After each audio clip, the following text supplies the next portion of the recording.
Broadcasting from the business capital of the world, this is the Podcast Business News Network.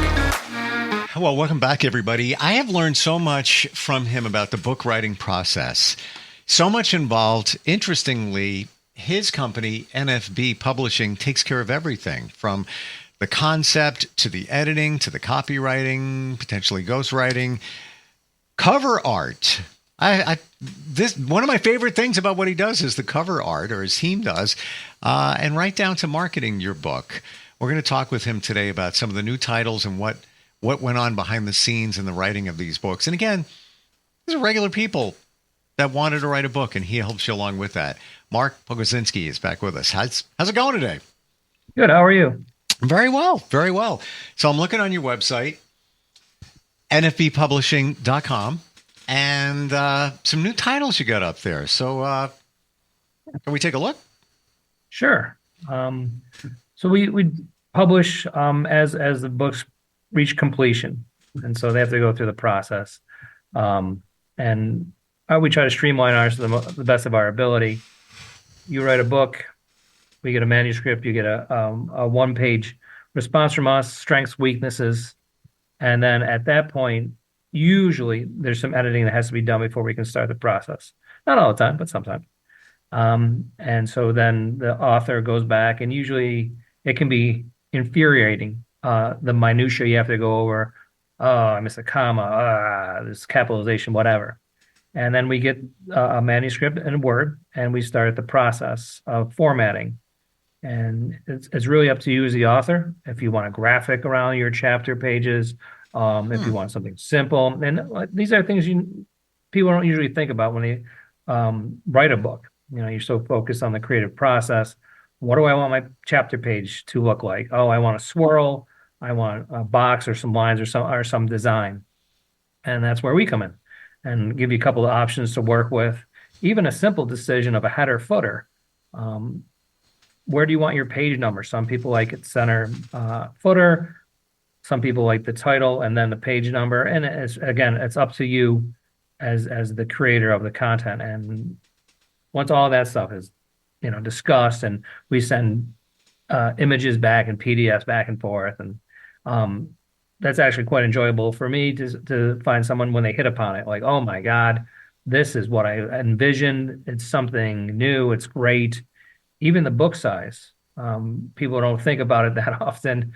But there's industry standards, 6x9, 5x8. But what if you want a lot of images in your book? Well, then you might want something bigger. There's no images, but it's thick, and you don't like the 6x9. It's too hefty. You want it smaller, and just little things like that. And look at your own bookshelf. What books do you like? That tactile necessity. The book has to feel right in my hands.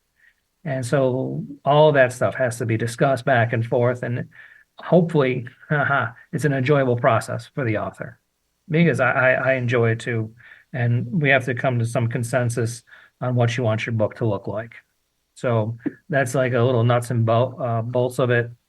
And then we start the process back and forth. You get a PDF, you read it over, you find some mistakes, we edit, we go back and forth, we hit upon the correct interior design, and then we start with the cover. And again, that can be incredibly rewarding, because the cover is monumentally important. And like the book Nothing is Easy was a memoir written by Audrey Mang from here in Buffalo. She worked as an activist, anti-war, anti-nuclear, pro-poverty, a friend of the poor here in Buffalo, and did so much good work here. And her husband had passed, and they had worked together. And so she wrote a memoir for him, but about the both of them. And the cover, we wanted something special. You wanted something that represented her, but also showed the love that they had, the family that they had created. And the one we went with was a series of pictures. And I think the most telling one was a handwritten note from her husband. And the one right-hand corner is just "I love you" with an exclamation point. I see. And he had written that to her, and so we did a collage of different images, And I thought that really hit home what she was looking for. And I thought it turned out very well. And I think the book turned out incredibly well. And with a book like that, another decision to make is if you want to do black and white or if you want a full color interior. And again, with that decision is the paper quality. Those are all decisions the author would have to make. We can give advice, but in the end, it's 100% your book, so it should be 100% the way you want it. So there's a little background on creating a book. It's great looking cover to Nothing's Easy, and I know that you're a stickler for what you do, and I can see that because I just picked up a book, not yours, not from your company, about an hour ago, and the images in the book, and there weren't a lot of. Not every page had images, but every chapter had, some of them had an image of what the person with the chapter was about, black and white. All I'm going to say is they skewed most of the photos. So like somebody's face was kind of stretched a little bit. Oh.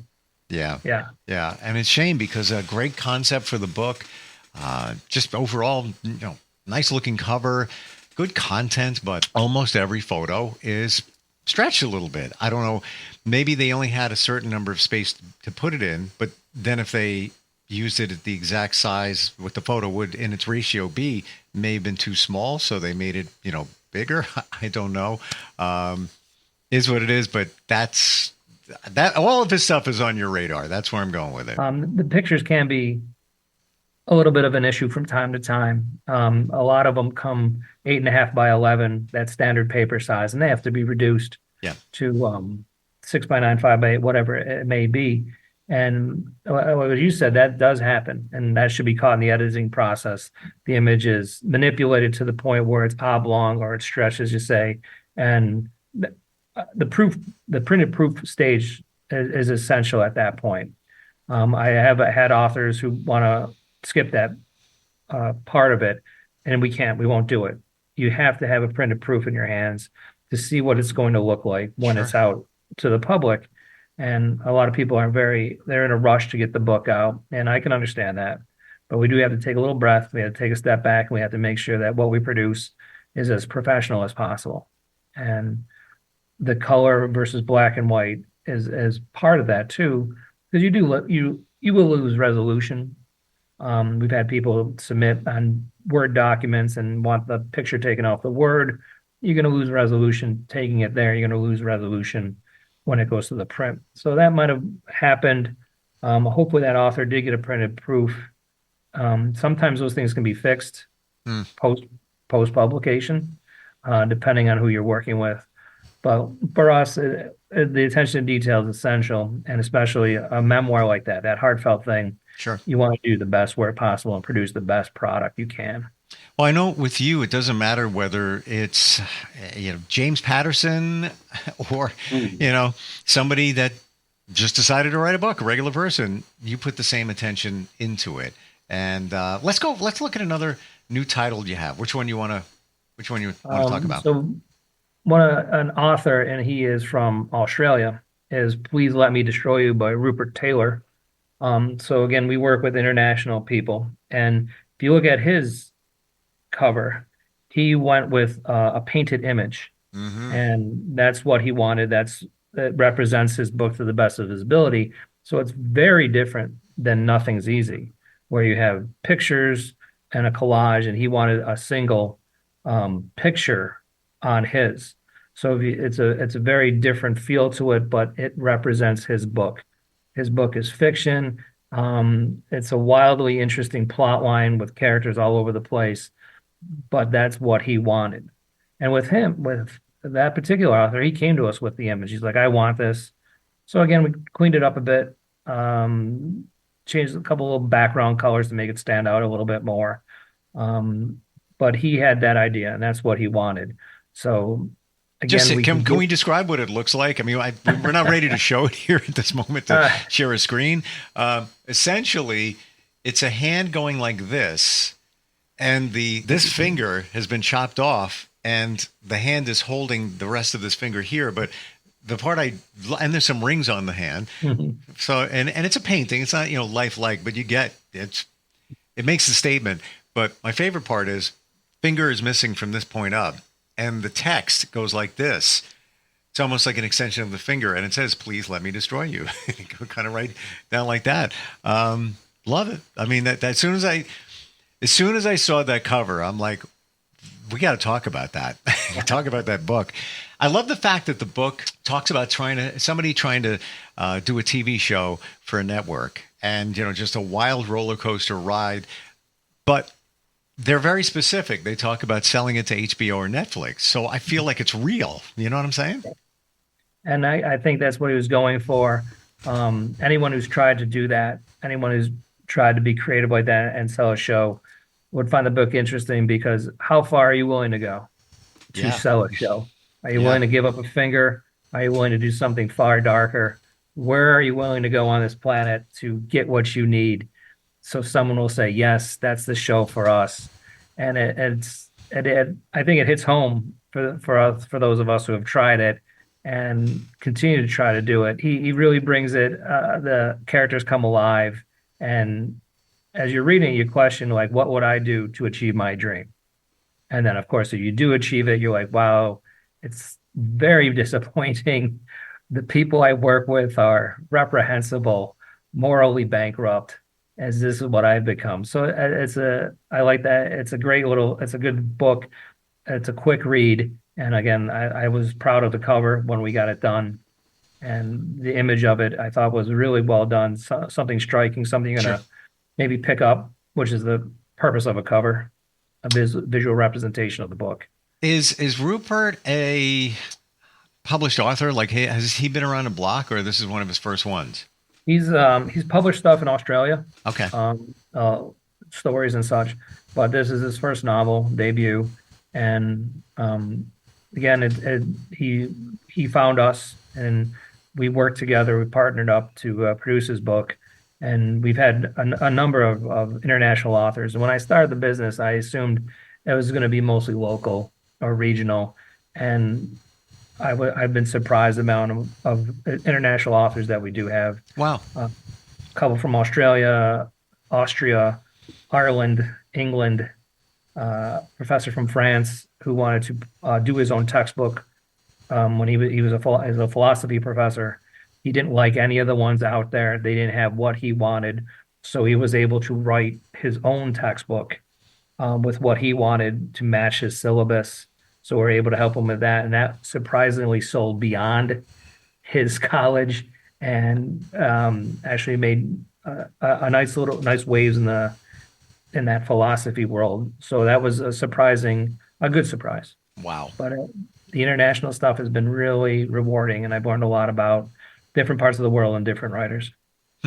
Is the publishing process still the same no matter where the writer is or where the book appears? For us, it is. Again, the whole part of us is streamlining and making it as easy as possible. You spend years writing the book like Rupert did, and you're selling it, you're trying to get it, and you're getting feedback, and you get so close, and it can be depressing, and you're crestfallen when you get the rejections after rejection. So we try to circumvent that and help people out as best we can. But we'd like to keep the process as streamlined as possible. This is what it's going to do. This is what we're going to do. This is what you should do as the author. And it's not the same for everyone. It used to be you can't get published without an agent, but you can also not get an agent without getting published. So it was a catch-22. And when I started all those years ago, you would have the writer's reference desk, the writer's guide, and it listed every agent, every publishing house in the United States, and you'd go through it, and 3 sample chapters and a summary, and you're sending it to the publisher, you're sending it to the agent. And again, it was from what I went through, getting so far in that process, and then getting my galley copy back and having everything switched around again, that was upsetting to the point of almost giving up. But you bring back such a memory of you can't get published unless you have an agent. I remember hearing that I was younger all the time. Like, you need an agent. You can't get. They were not going to publish your book. It's amazing how things have changed, even musically. I mean, I've been working in radio forever. You can't get something played on the radio unless it's backed by a major label. And still pretty much the way it is.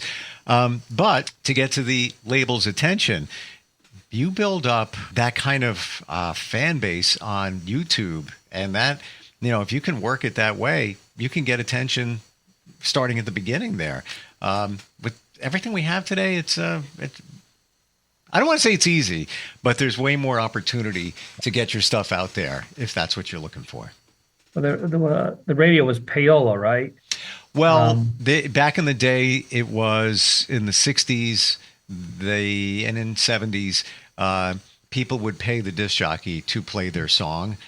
Now that's long gone, and as a matter of fact, most DJs sign something that says they will not accept it. So now you're liable for it if you do, but you can't sneak a song on the radio. Everything is, most stations with ratings, it's highly researched. Every song they play, a lot of people think, why do they play the same songs over and over?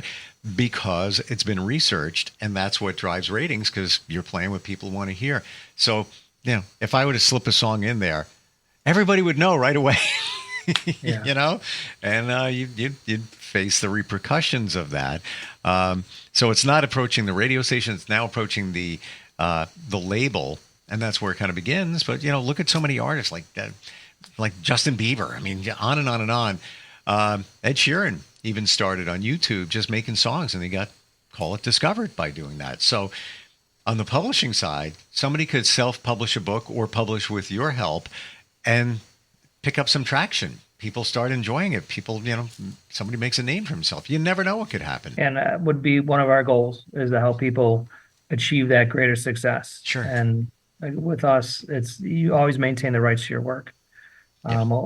A lot of publishers will ask to share it or take the rights for a certain amount of time. We never do that because, again, with my own background, I did not react well. So I would never put anyone in that position that I didn't care for. And I like with the radio too, as you say, with the social media, you can become huge on YouTube or TikTok or what have you. And then you have like, hey, I have 1 million followers who are going to buy this. And that translates to publishing too. Like, hey, I've sold this many books on my own with no help from anybody. You can go to a major publisher. I've still heard that they want more than they're willing to give.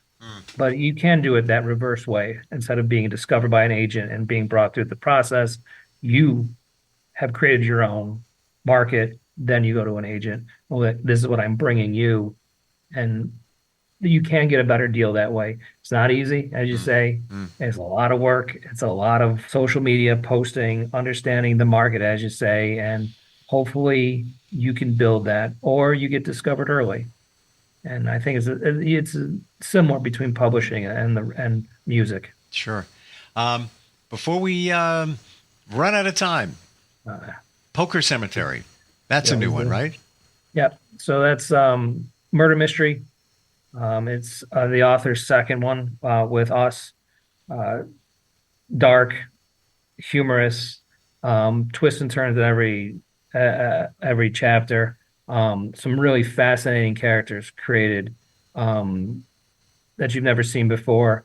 And again, it's a quick moving thing, which is one of my favorite things about a good book, that you don't want to put it down and like 2 days later you're done with it. It's the same idea. And again, the author had an image in their head for their cover, and we were able to play around with different things and produce something that they liked a lot and kind of represents their book. And I think, again, it's striking. You got the gravestones in the foreground, you got the tower in the background, you got the trees framing it. So we do try to, we take graphic design elements into consideration. It's not, just throw everything at the wall and see what sticks. So because of the trees and the frame of it, and then the one tree in the background kind of brings your eye to it. The tree before the tower brings your eye to it. It has like almost a hand factor to it.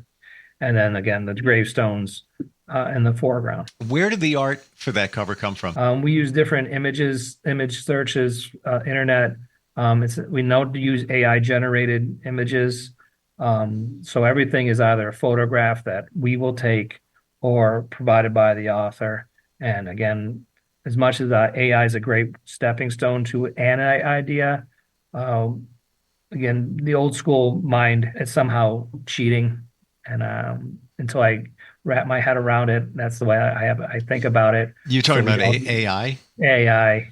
Doing the legwork, I think, is part of it. And rather than just like, again, throwing things at the AI generator and getting all these different things, having a specific idea in mind and working toward that image, I think is a better way to go. AI is just so not perfect, people. I mean, it's got its place here and there, but it's not perfected. I was using it a couple of weeks ago just to generate a quick image for a marketing client, and it needed to be a woman in a gym, say on a treadmill. So just plug that in, saw the images that came up. They look really good, except if you look closely, her arm was misplaced in one. Her finger was missing a finger. I'm not even kidding. It's just not perfected yet, and certainly not for writing. Anybody that thinks that they can just throw it to AI and have it write a book for them is in my opinion, sorely mistaken. And we talked about before, it's a good stepping stone, a good way to start. I have no idea. I plug in something and I get something pop back at me. That's fine. I will use the image generators from time to time just to get an idea. Sure. To get an idea of placement. But as you say, there's all the different filters, and sometimes it's just like that is so beyond what I asked for. I don't know where it came from. Yeah. And that includes words. When you ask for it to generate something, again, good starting point, but it adds so much fluff in there. And occasionally you might have it, as your starting point. Oh, I didn't even think of that word. That word is exactly what I was looking for. So you take that word out and then you incorporate it into what you were originally writing. Some benefits there, but anybody that's thinking about writing a book and really wants somebody to hold their hand through the whole process or major pieces of it, how do they do that? They just reach out to you, Mark? Yep. The website, NFB Publishing, shows all our recent publications. There's a media page. There's a quick form to fill out. It starts the process, just gives an idea. Even if you don't have a firm idea, but you have an idea, sure, we can start there. And it might take years, but at least we can help you start thinking about it in terms of a book. So solid is how I describe the way you work. You really are. It really, it's like, even right down to your website, so detailed, even the descriptions of these new books and the photos and everything, all the titles that you have there. It makes it look fun. It really does. Ideally, it should be. Right. Especially that process of creating it, that physical process, sure, should be an enjoyable process. That's the word, enjoyable. Always great talking with you, Mark. Thanks for being here today. Thank you for having me. Have a good day. Appreciate it. You too.